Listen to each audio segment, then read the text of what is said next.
দেখো বন্ধুরা, আজকে আমি মটন এনেছি। মটনটা রান্না করব। তো তার জন্য আমাকে মটনটাকে আগে ম্যারিনেট করে নিতে হবে। তার জন্য ওই যে পেঁয়াজ কুচি নিয়েছি, এটাকে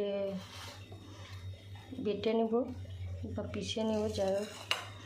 টমেটো নিয়েছি, আদা, দুটো শুকনো লঙ্কা নিয়েছি, রসুন নিয়েছি। তো এগুলো আগে মশলাটাকে পেস্ট করে নেব, তারপর মটনটা ম্যারিনেট করে তারপর রেসিপিটা বানাবো। চলো মশলাটাকে পিষে আসি। দেখো বন্ধুরা, আমি মশলা রেডি করে নিয়েছি, পেঁয়াজের পেস্ট করে নিয়েছি। আর এখানে ফোড়নের জন্য তেজপাতা,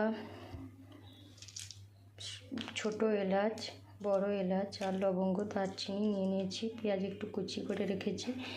আর এইটা আদা, রসুন আর শুকনো লঙ্কা যে দুটো নিয়েছিলাম ওটার পেস্ট বানিয়ে নিয়েছি।